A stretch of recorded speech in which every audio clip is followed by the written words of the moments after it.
part of the personal fitness training program at NATE, and I wrote a paper on supplementation.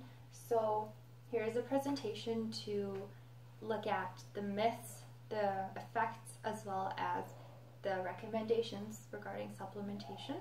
I'm actually concerned about it because I know in an environment like today, everybody's health conscious. They're all trying to be healthier, get the recommended amounts of nutrients, they're working out more, they're juicing, and all that kind of stuff.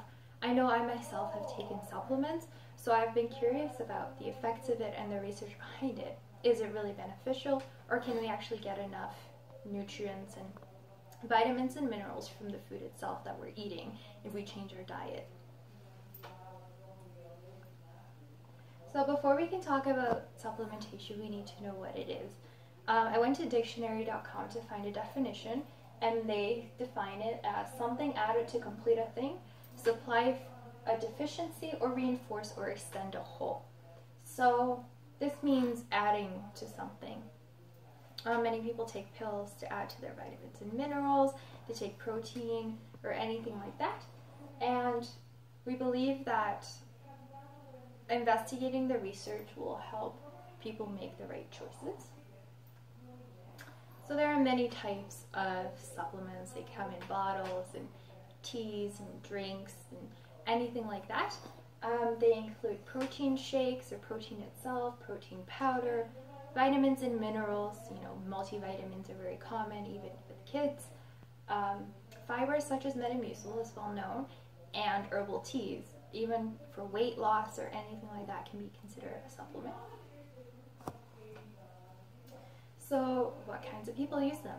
Basically, any person can use them. And this includes pregnant women who might have a use for them. And athletes are very known to take supplements to help them perform. Also, seniors or people with medical conditions can benefit from supplements in different ways, and they usually come from doctors and all that stuff. So many people believe that herbal supplements are the best. There's a huge idea that they are natural, and we know that herbs are healthy, and when we change our diets, it can really have health benefits. However, this may be misleading. It's important to address herbal supplements because 1/3 of the 40% of Americans that take supplements take herbal supplements. Therefore, to explore the research would be very beneficial to a lot of people. Herbal supplements are actually not always properly labeled, so there are some risks. So what are the risks? Basically, they are not approved by the FDA. So what that means is they don't go through rigorous checks that the FDA performs on other drugs, and they don't go through the same processes. This is because herbal supplements do not use the word drug when they are sold, and this does not include all herbal supplements, but a good portion of them fall into this category. And there was research done on this that showed that it might lead to a lack of information. People do not know what they're ingesting, they do not know if it's safe even, and there's no way to really verify that. Actually, Messina did a research study, and they explained that there is no scientific evidence that garlic lowers LDL levels like it's claimed to, and they also researched some other nutrients and herbs and other medicinal things that have value, and they did not find any scientific evidence for it.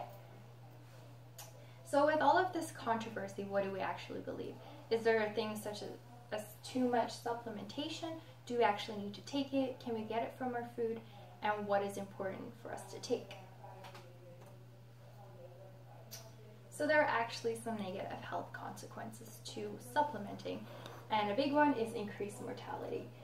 Studies have shown that levels above the RDA are associated to increased mortality. The RDA is a level of recommendation, and if you go above it, this is what might happen. This actually was done on vitamin E, and they concluded that vitamin E is part of this. Vitamin A is also a suspect. Not all the studies below the RDA were really conclusive, so that might be an area that might be safe. It's a little bit controversial, and there's not a lot of evidence for it. But definitely above the RDA, this has been shown to be connected. This is kind of a shocker because we expect vitamins and antioxidants to actually be health beneficial and prevent us from sickness and illness. So that is very surprising. There are many other consequences of supplementation above the RDA. This includes heart failure, hypertension, and high blood pressure, which can be fatal. So what do we actually need to do and what is recommended? I would suggest the Canada Food Guide. It provides the number of servings that are needed for milk, fruits, alternatives, vegetables, meats, all of that, and if we follow that, we should be able to meet our daily needs for nutrients and other healthy things. Another cool link is the EA tracker. So what this does is it allows you to put in your daily activities, your daily food intake, and it will actually give you a personalized report based on your age and your gender on where you're lacking and where you're over in terms of nutrients, calories, fat, sodium, everything. So when I did this and I tried it out, I was low on sodium, potassium, and fiber for the day, but I was high in riboflavin and niacin, so it allowed me to adjust accordingly. I would really recommend everybody try this as a self-assessment. So after all this conflicting research, the main thing is that we do our own research because nothing is really final. The main thing that academics agree on is not to go above the RDA. There are negative side effects that have been proven, and in order to avoid those is to stay within the RDA and to really look at what's actually in our products before buying them and taking them. These are just the references I used to find all the information and all the research, and thank you for watching.